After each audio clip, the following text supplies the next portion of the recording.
In the previous video, we discussed the Battle of Ankara between Emir Timur and Sultan Bayezid. Today, we will tell you about Sultan Bayezid's circumstances and conquests from the Battle of Kosovo to the Battle of Ankara. Dear friends, with the martyrdom of Sultan Murad I, the Battle of Kosovo also came to an end. When Prince Bayezid returned from this battle, all the nobles accepted him as the new Sultan of the Ottoman Empire. However, as soon as he ascended the throne, the first thing he did was to kill his younger brother, Prince Yakub, who had demonstrated exceptional bravery and military skill in the war. This was the first such fratricide in Ottoman history committed for the sake of power. Post-Battle of Kosovo situation. After the Battle of Kosovo, Serbia made peace with Sultan Bayezid. The Sultan appointed 5,000 Serbian soldiers to assist him and married Serbian Princess Despina. In the east, most of the Anatolian states had already become part of the Ottoman Empire, while Bayezid conquered the remaining independent states. As a result of these victories, the Ottoman Turks reached the shores of the Mediterranean, marking the beginning of the Ottoman naval power. Siege of Constantinople. During this time, the king of Constantinople passed away, and his son Manuel ascended the throne without Bayezid's permission, which the Sultan did not approve of. Bayezid immediately laid siege to Constantinople, but after 7 months, he lifted the siege under strict conditions. According to the agreement, a mosque and an Islamic court were established in the city center, and a large number of Muslims were settled in Constantinople. This was when the city began to be referred to as Istanbul, which later became Istanbul. Conquest of Bulgaria and Wallachia. Sultan Bayezid then turned his attention to Wallachia, which accepted Ottoman suzerainty. In 1393, Bayezid assigned his eldest son, Suleiman Pasha, to conquer Bulgaria. By then, several regions of Bulgaria were already under Ottoman control, but Suleiman Pasha captured its capital, Tarnovo, and fully integrated Bulgaria into the Ottoman Empire. Revolt of Germian and Bayezid's victory. Just as Sultan Bayezid was preparing to attack Hungary, he received news of a rebellion by the Emir of Germian. Emir Aladdin of Germian was, in fact, Bayezid's father-in-law, but he resented the growing Ottoman power.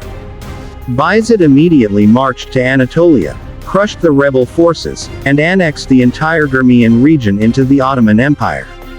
As a recognition of these victories, the Abbasid Caliph in Egypt conferred upon Bayezid the title of Sultan of Rome.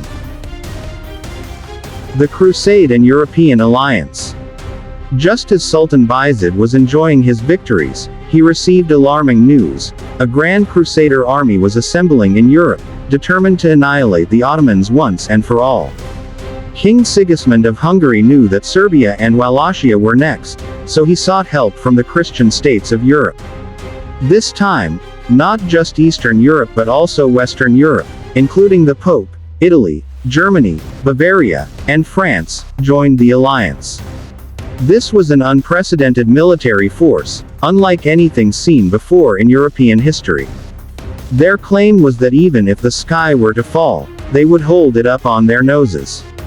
They believed that Bayezid would not dare to confront such a mighty army. The Crusader forces brought along wine and entertainment, as they were certain of an easy victory over the Ottomans, after which they planned to march toward Jerusalem. Battle of Nicopolis and the Ottoman triumph.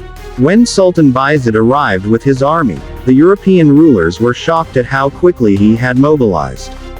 This Crusader army comprised forces from multiple nations, each wanting to take the lead in the attack. King Sigismund of Hungary tried to coordinate them, but their religious zeal had blinded them. Thus, the Crusader forces launched their attack, initially gaining some ground. However, Bayezid had devised a brilliant military strategy. The frontline Ottoman troops retreated, luring the Crusaders deeper inside, and once they were trapped, the main Ottoman army encircled them completely. It was a devastating defeat for the Crusaders. Thousands of European soldiers were slaughtered, and countless were taken as prisoners. Among the captives was Count de Nevers, the grandson of the King of France. After this great victory, Sultan Bayezid earned the title, Yildirim, lightning, because of his rapid, unpredictable attacks that left enemies no time to react. The rise of Tamerlane and a new threat. Now, Sultan Bayezid dreamed of conquering all of Europe under the Ottoman banner. However, at the same time, a new and formidable power was emerging in the east, Tamerlane. Having defeated some of the greatest empires of his time, Tamerlane set his sights on the Ottoman Empire. On the other hand, Bayezid, intoxicated by his continuous victories, refused to acknowledge Tamerlane as a real threat. Meanwhile, several Anatolian rulers, fearful of Tamerlane's invasion, sought refuge under Bayezid, while Christian European envoys secretly allied with Tamerlane. This series of events led to a heated exchange of letters between the two rulers, which ultimately escalated into a full-scale war.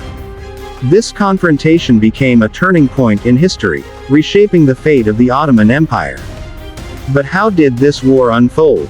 Whose strategy proved superior? Did the clash between Tamerlane and Bayezid lead to the downfall of the Ottomans? To find out, stay tuned for the next episode of Historical Moments, where we will uncover the details of the legendary Battle of Ankara, between Tamerlane and Sultan Bayezid. If you enjoyed this video, don't forget to like, subscribe to our channel, and stay tuned for the next part.